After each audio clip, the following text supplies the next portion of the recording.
Okay, so welcome everyone to today's panel, right? My name is Dr. David Cheu, professor of Kiswahili here at UC Berkeley, and I also teach a couple of other African American studies courses.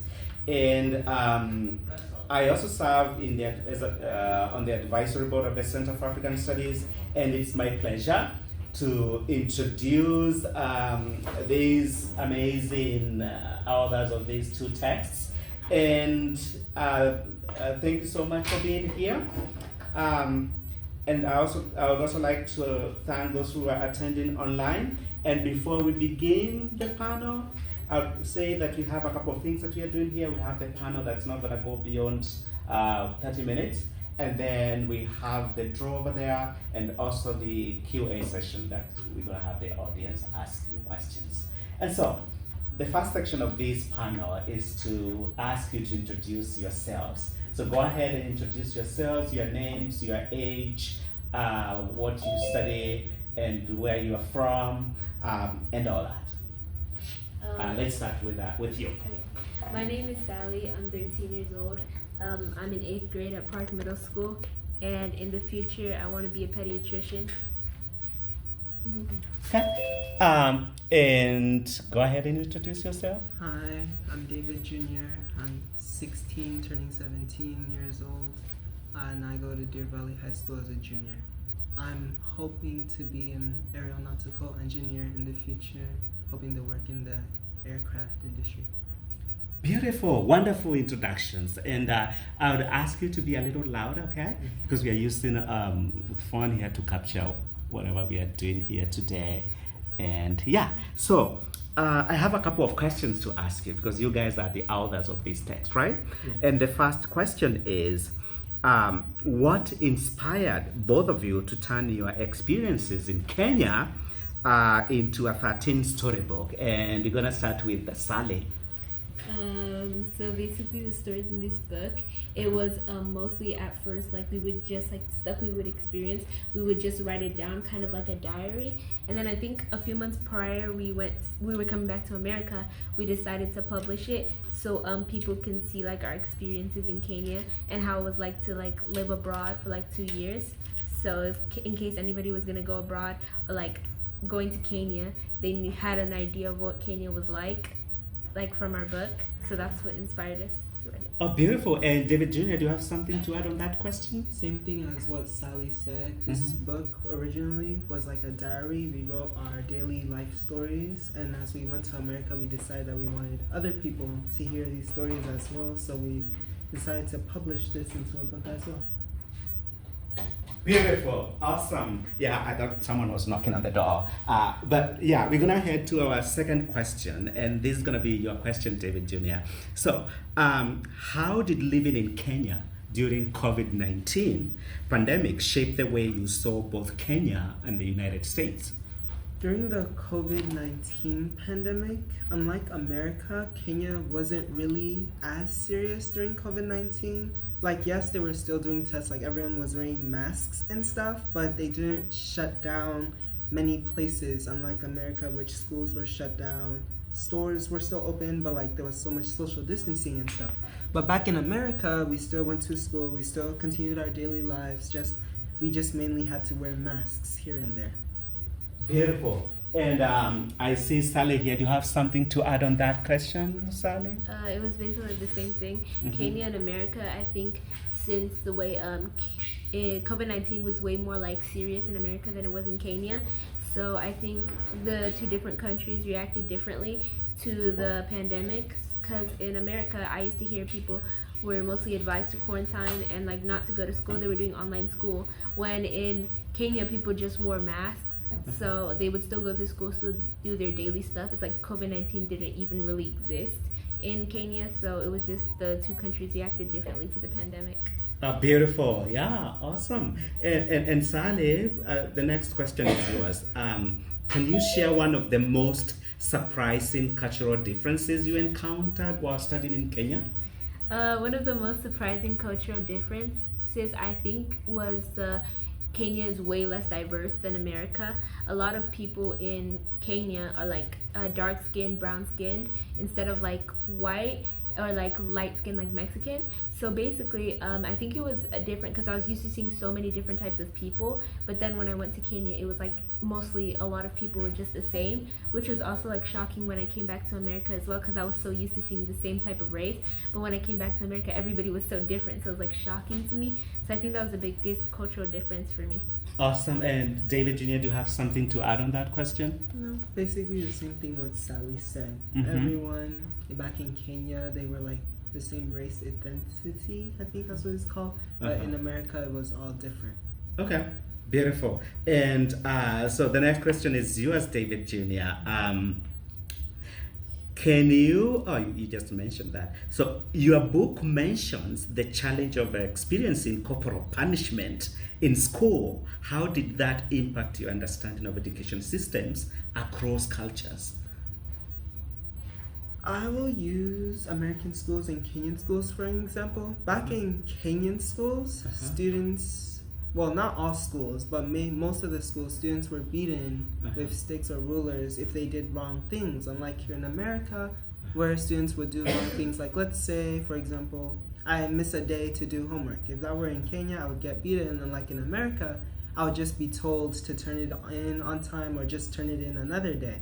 So students back in Kenya, rules were way more strict. If you didn't follow the rules, you would risk getting beaten by the teachers. Unlike in America, students in America had a way more free will. I'd like to put it that way. They could do anything they want. That does not mean they weren't punished, but they weren't punished to the extent way of how Kenyan students were punished. Beautiful. And Sally, do you have something to add on that question? I think it was just the same thing.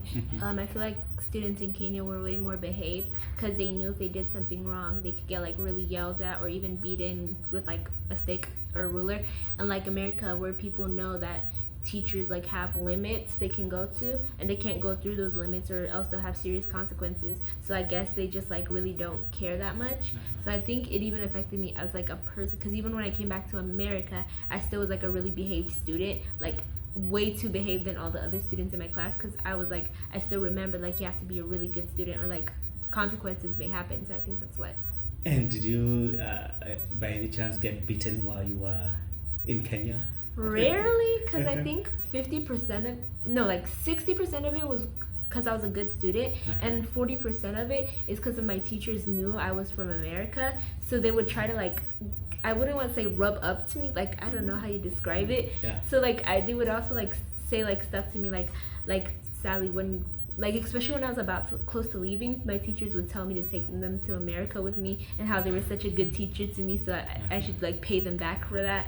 So I think that's another reason why they avoided like beating me for that. How about you, David Jr.? Did you ever get severely punished while you were at your school? Which school did you guys go to? Graceland Academy. Graceland Academy. Did you ever get beaten while you were at Graceland Academy? Mine was the exact opposite of Sally's. I was beaten a lot. I was beaten a lot. They did not care if I was American or not. I see. I was just looked like a student, just like everyone else. Okay, beautiful. And you're gonna move on to the next question. So what role did language learning, and this is for David Jr., what role did language learning, especially Swahili, play in helping you connect with peers and communities back in Kenya?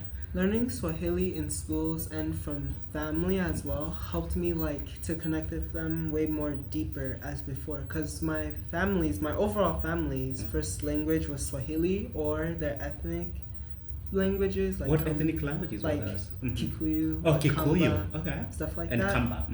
So me learning Swahili, they could understand it way more than English, because English was their second language. So talking to them in Swahili helped me to understand them way more, helped me to feel like a more bigger connection with them as overall. Oh, beautiful. And Sally, do you have something to add on that question about languages? I feel like it was the same thing, because when we were in Kenya, I didn't completely learn how to speak Swahili, but I learned how to understand it. I can understand like 95% of Swahili. So basically, I felt like it helped me when I was with my family or with my friends. Like even if I would respond to what they said in English, I could understand what they were saying, which helped me to like not feel left out in conversations or like know what people were saying instead of like asking them like, can you say that in English? English, can you say that in English? So I think that like helped in that situation. Okay, so you guys came back speaking Swahili. Did you also speak Kikuyu, Gikuyu language in Kamba? No. Not Didn't really. learn that. Yeah, but pretty much spoke Kiswahili, right? Okay, so the next question is for you, Sally. How did you, before we get to that question, which story in this collection of stories that you guys have is most personal to you, Sally, and why? I think the story that's most personal to me is going from America to Kenya, because I feel like that was like one of the biggest changes I had in my life, not just because we were going to a foreign country, because we've been there before, but the thing is that time we were actually going to live there for a long period of time, because we left when I was a young age. I was like 6 to 7, so basically it was like I was mostly used to being in America, so I was also confused of why we were spending such a long time in Kenya. So I think that was like the one that's most personal to me. You were surprised why we were spending a long time in Kenya, yeah, because right? I didn't fully understand why we needed to spend such a long time in Kenya if we've lived most of our lives in America. Okay, and David Jr., do you have something to add on that question? No. Nothing to add to that question. Okay, and so the next one is yours then, David Jr. How did your extended stay in Kenya affect your sense of identity as an American kid with Kenyan roots? While staying in Kenya, it kind of shaped me from being an acting American to Kenyan, like in specific ways, like my tone, my accent. It switched from an American accent to an a Kenyan accent, as well as how I dressed, how I managed my day. I started seeing myself copying my family's ways since they were living in Kenya, so I started copying them, how they live their daily lives, stuff like that. Unlike when I was in America, my life was mainly rotated around my friends, how they acted, as well as how my siblings and my parents acted, which was mainly American ways. I see. And my American accent came back. When we came back to America, I still had my Kenyan accent. After like 2 months or so, my American accent grew back. So it all depended on who like I was surrounded with. I'm gonna have a follow-up question. How did Kenyan accent sound like? But Sally, do you have something to add on that question? I feel like it was the same thing, because before we went to Kenya, I think, like, I knew I was Kenyan American, but like I just mostly leaned into the American side, like American culture, American things. Like you couldn't even like, if you asked me to say like 5 words in Swahili, I couldn't. So but then once I came to Kenya, I think it really like shaped like my culture and stuff. So even coming back, I still like remember Kenya. So I understand like way more of the culture and stuff. So even if I were to go back today, I would still like, it would be easier for me because I know like everything that's in Kenya right now. So I think it's like the same thing. And my follow-up question. So how does Kenyan accent sound like? How is it different from the American accent? Do you guys have an example? I think it's like the especially like the wording, because instead of like Kenyan people saying like I did this, they say like me, I did this, or like something like instead of saying the red car, they say like add more words like the car of color red. So like, and I feel like they emphasize some parts of like words, and especially also like Gikuyu culture, like they pronounce the L's like R's. So even my mom talks like that as well. So like I think I was just adapting like those like things, and my voice did change a little bit, but I think it changed like a few months for me being in Kenya. But when I came back, it stayed for like a few months, and my American accent came back. How long did it take you, Junior, to get your American accent back? 2 months, about 2 months. About 2 months? Yes. Otherwise, I guess you are pronouncing words like water, like water, right? Yeah. What other words did you pronounce like a Kenyan when you came back?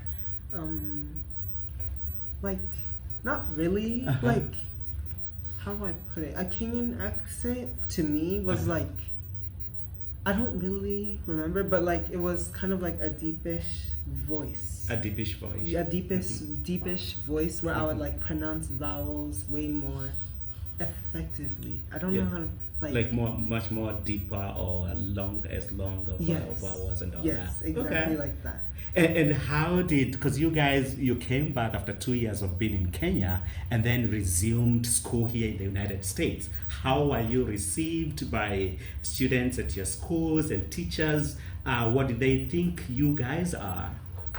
Maybe Sally can respond. A lot of people didn't know that I was born in America. They just assumed I was African and I just came straight from Africa. So basically, they would also ask me weird questions like, does Africa have water? Did you live in a hut? Like, just weird questions. And then I think until it went away, like, I felt like I was standing out. Because, like, a lot of people, they would just, like, they weren't really used to having foreigners coming from Africa to their class. They're mostly used to foreigners coming from, like, Europe or South America or, like, somewhere. So I think it was, like, kind of awkward. So then I think, yeah. And David Jr., were you treated differently because of your accent when you came back to the United States? My accent towards my friends around that time was considered funny, which I also considered funny as myself. But, yeah, it was mostly, like, sometimes I wasn't really taken seriously because of my accent and how goofy it sounded. But once my American accent came back, that's when they started taking me like more seriously, like what I usually say, like that's what I usually meant. Okay, so let me take you back to the schools that you are back in Kenya. What did your fellow students say or your teachers say when they heard you speak in an American accent before you lost it?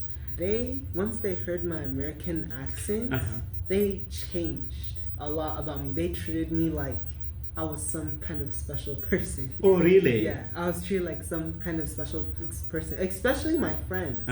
My friends, like, there was this time, it's kind of like a personal story. There was this time I got in trouble for cheating on a test and I got beaten 10 times. Really? Yeah. I got beaten 10 times. So then I called for my sister. Yeah. I was young back then. Okay. I was really young back then. Okay. And then I called for my sisters and my friends, all of my friends, ran out of the classroom just to get my sister.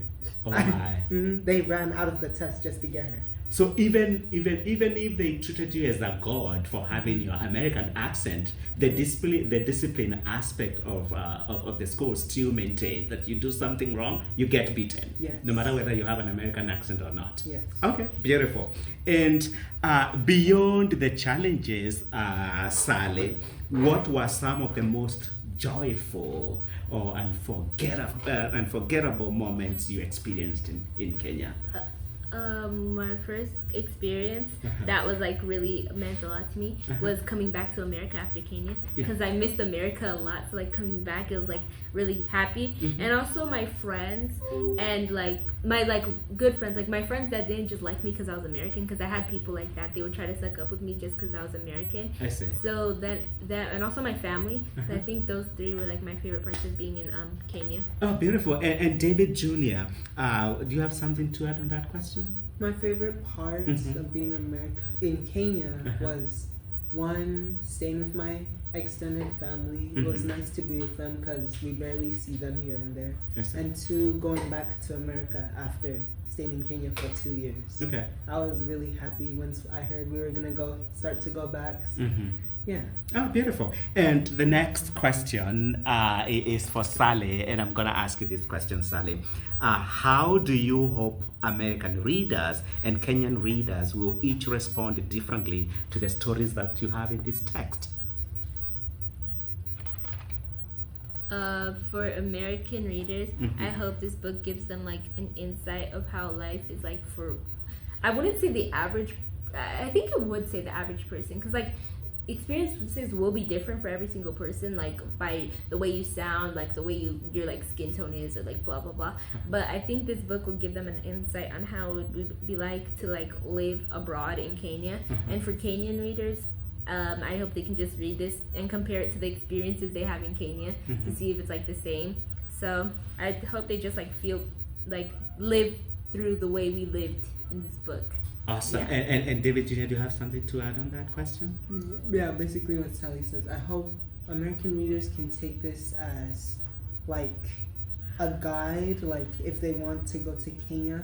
Like, yeah, this is technically an average life, but like, yeah, it's technically an average life, and for Kenyans, they can take this like as something to compare with, something like they can compare their lives right now and this and see how compare and contrast. So would you highly recommend people reading your book I'd before they highly- travel to Kenya? I'd highly recommend people if they want to go to Kenya, Uh-huh. like want to see the depths of Kenya, like instead of going to like the main cities like Mombasa, Nairobi, stuff like that, they want to see the actual Kenya. Mhm. I'd highly recommend reading this. Okay, beautiful. And we are almost done here.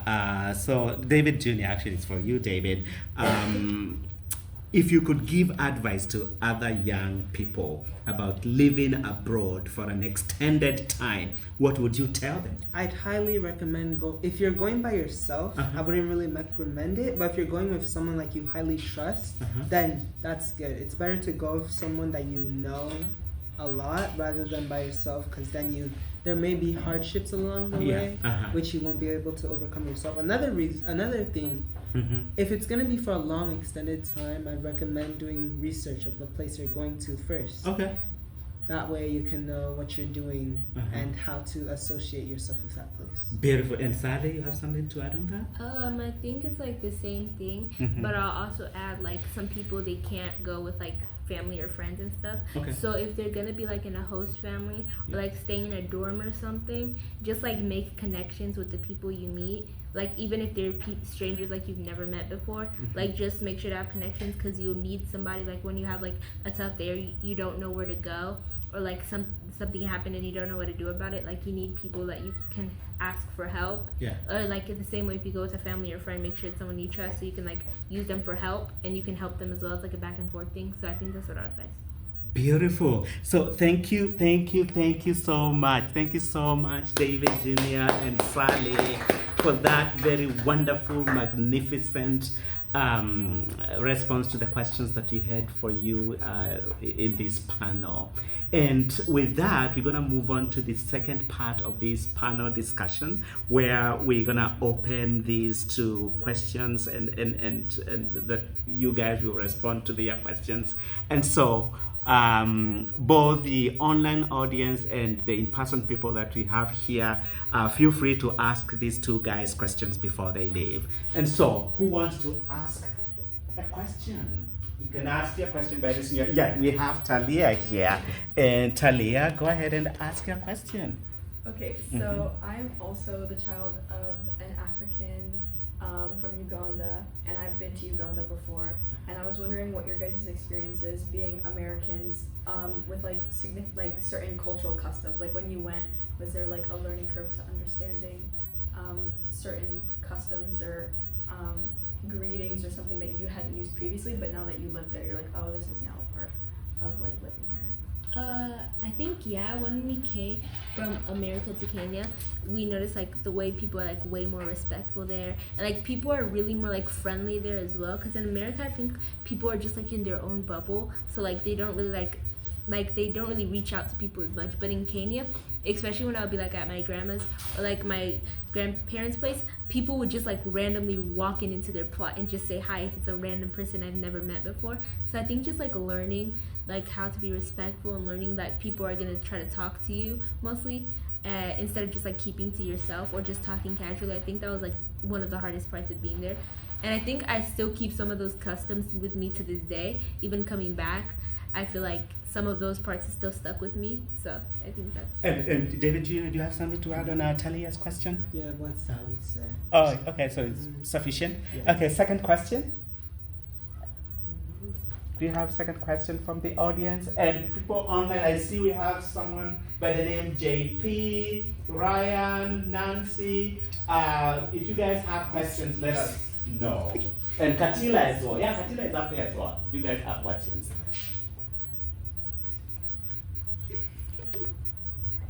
One question. Yes. So, in regards to you, David Jr. and Sally's experiences with how you may have received some preferential treatment for your nationality as Americans in Kenya, has that sort of changed your political views or maybe how you think about how different people are treated based on their background?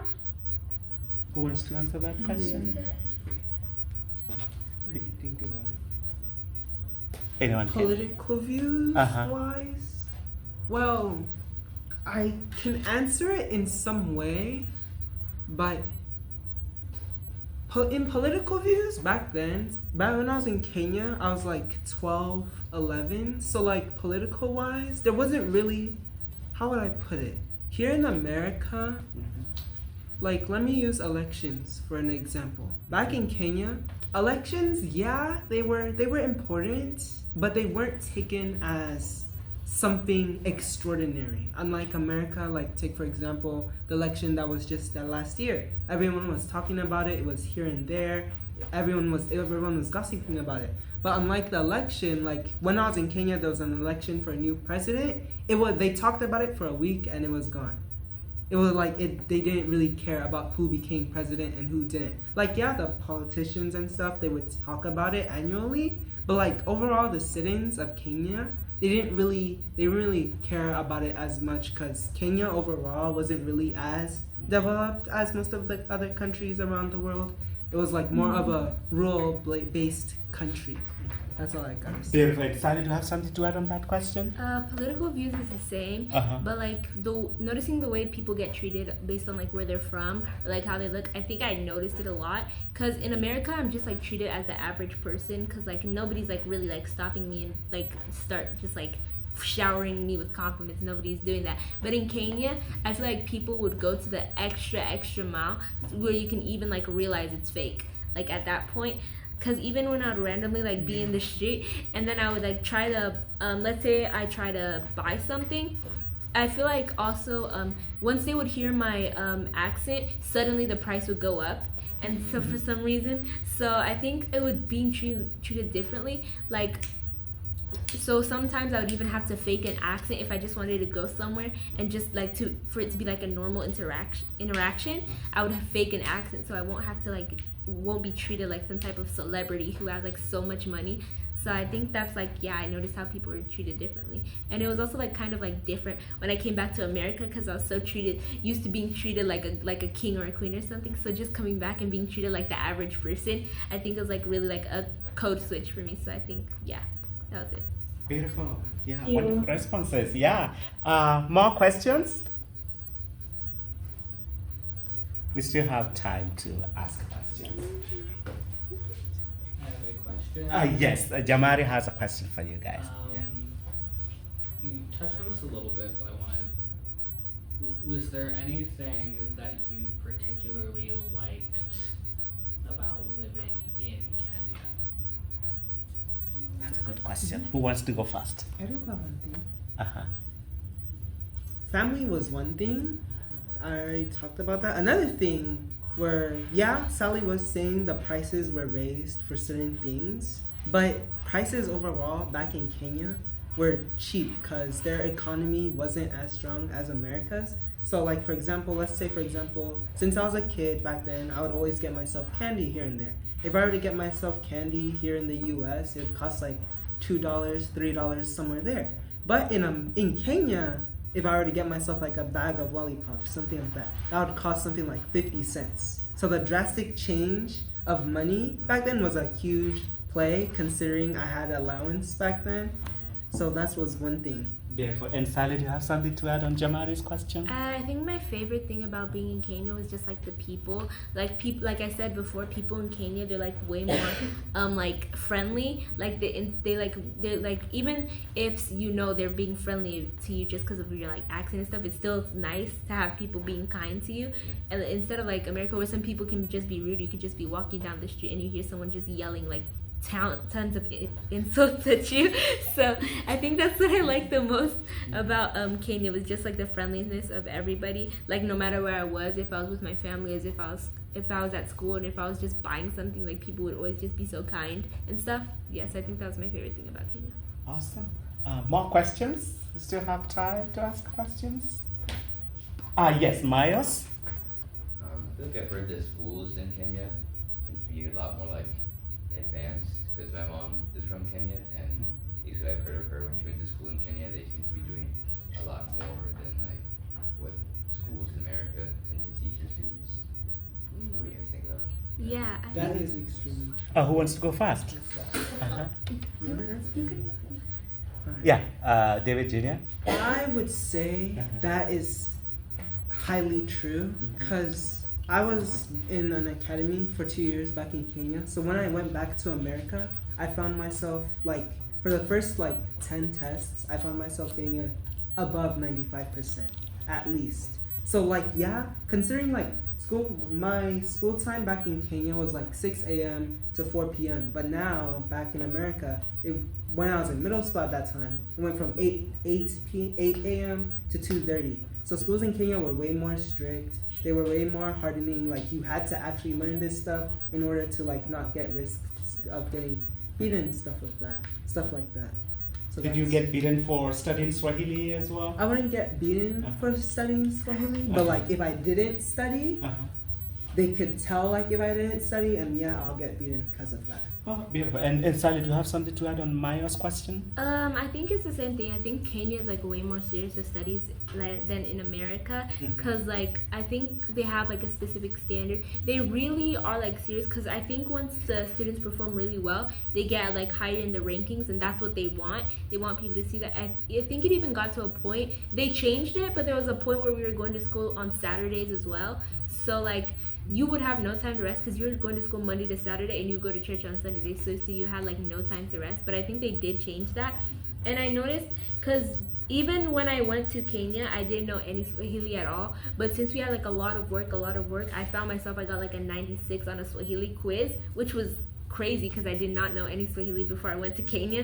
So I think they're like really more serious, and like unlike America, because they're just like making sure like you get something and you're actually like learning it. Like they're actually serious about their studies. So I think that's true. Awesome. And 2 more questions, I guess. Yes, Nayila. I have a question about, you were saying that you learned Swahili and it stuck to you fast, but then you also mentioned how people would treat you a certain way on your accent, and that you would fake a certain accent to kind of like blend in or acclimate to your settings. I was wondering, like living in a different country, was there certain like, I guess, references or cultural phrases that you found yourself knowing or not knowing, or like the acclimation of like language, like how quickly did it stick to you? Would you consider that you left more fluent? Like things of that sort. Like what relationship did you have with the language before coming in and then after leaving? Okay. Before coming to Kenya, I had like no like information on Swahili, whatever. I think the only thing I knew was Jambo. That was it. There was nothing else. So coming into Kenya, especially being in a school where people in their free time, they would mostly speak Swahili. So I think phrases stuck with me, and also the accent did come to me like really quickly. So it came to a point where I didn't even have to fake an accent because I had it. So I think just like learning phrases, and some of the phrases like, or some of the way the words are said, I think they also did stick to me after leaving America, because sometimes I find myself like just randomly switching to talking into an accent, like just like randomly I switch and then I'm suddenly talking in a Kenyan accent. And I also find myself like saying words in a different way that I used to say it in Kenya. So I think some of it stuck with me, and I am like way more fluent in Swahili and like understanding. Talking, I can talk, but like not as fast as they usually are. So I think being there for 2 years, like really, and being surrounded with like people who knew Swahili and people who were talking Swahili all the time really helped me to like learn it. So I left like way more fluent than I was when I came into Kenya. And David Jr., do you have something to add on Naila's question? Yeah, at first, before moving to Kenya, I had no knowledge of Swahili. I wasn't really as enthusiastic to learning Swahili back then. But once I moved to Kenya, I found myself studying Swahili in my free time, because my friends, my peers, they talked in Swahili in their free time. Again, English wasn't their first language.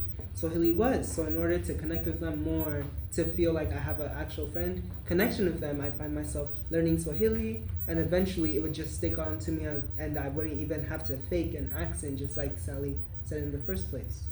So like living abroad for a certain amount of time, it just changes you normally. Oh, beautiful. Awesome. And last question, people online, do you have any questions? Ryan or Katina has asked a question. Ryan, do you have any questions for the panelists?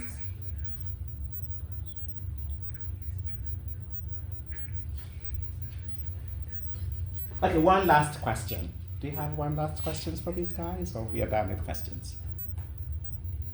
Okay, do you guys have questions for the audience?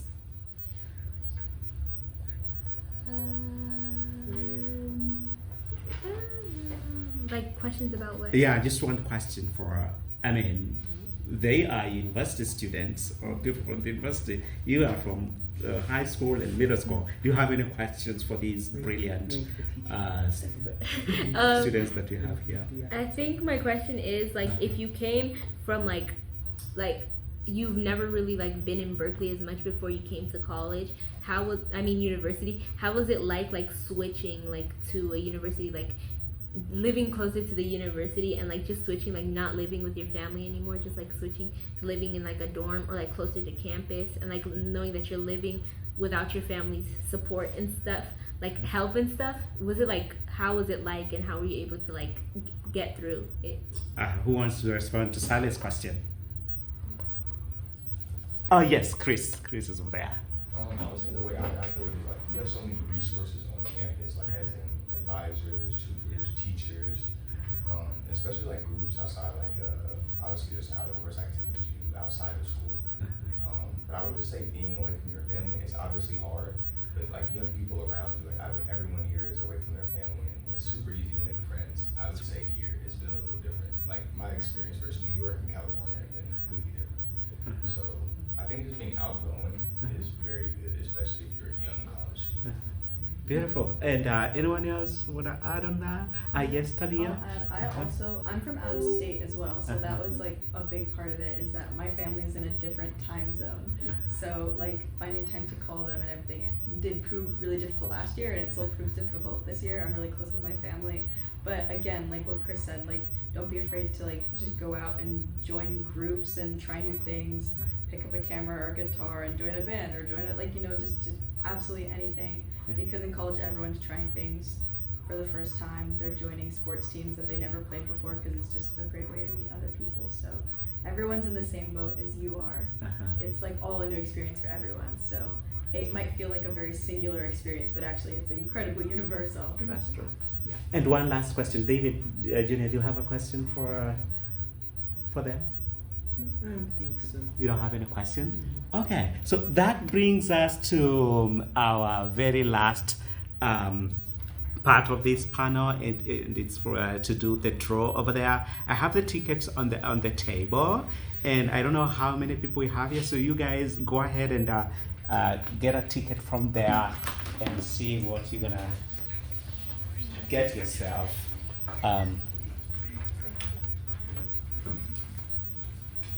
Will someone mind drawing a ticket for me?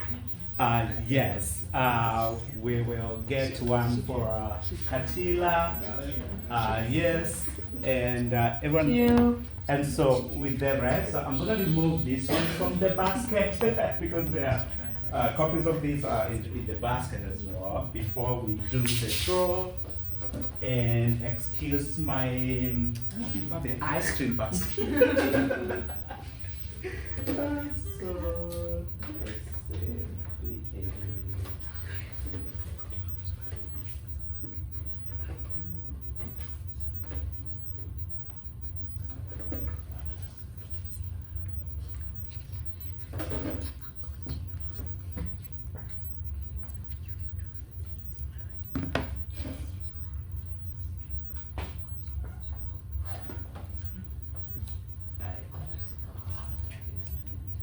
Feel free to continue talking as I make sure I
Okay, so I guess the tickets are ready, and I will ask the panelists that we had today to draw the first. I mean, the first three is gonna get the 3 T-shirts. Maybe the first 3 gonna get the 3 books that we have there, and the next 3 gonna get the T-shirts, right? Okay, so David Jr., why don't you draw 1 ticket for us? Did I just say Yeah, go ahead and read it. 7021384. And the winner is Talia, right? Yeah, beautiful. Awesome. Go ahead, Talia, and draw 1 for the next book, for the next prize. 7021367. Is that you? Beautiful. Yeah, and awesome. Yeah. Awesome. Yeah, and David Jr., go ahead and draw the 3rd one.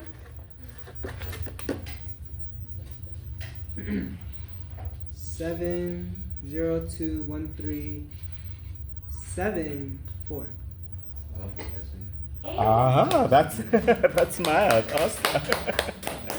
Beautiful. And I guess we are done with the books. And Sally, we are left with T-shirts, Swahili themed T-shirts. So Sally, go ahead and draw 1 from the basket. 7021369. Oh, that's me. Oh, that's Naila. Go ahead, Naila. And Naila, just let you know there is 1 that is large, and then the other 2 are just extra large. Okay. Yeah, so go ahead and choose the one that you want because you are the first to get it. And David Jr., you wanna draw the second one? The second ticket? 7021376. That's Naya.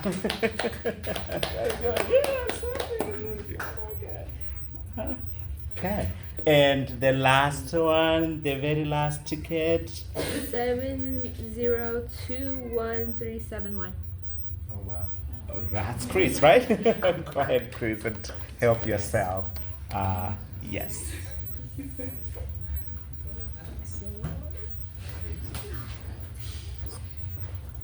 And so, congratulations to everyone who won a prize today. And so, the next thing that we're gonna do is, if you won yourself a book, feel free to approach these 2 authors and have your book endorsed by them or sign your book or something. And I guess that will mark the end of our panel discussion. And thank you so much, everyone, for being part of this. We highly appreciate that. And we're gonna do this again next year. So these 2 guys will be here once more, and we'll see what we can do next year. Otherwise, thank you so much for sharing with us, and thank you so much everyone for being here. Okay, that marks the end. Yes. Okay. Asanteni, Sally, and David Jr. Kwaheri. Kwaheri, Katila. Yeah. Kwaheri. Yeah. Okay. That marks the end of our everything. Sita.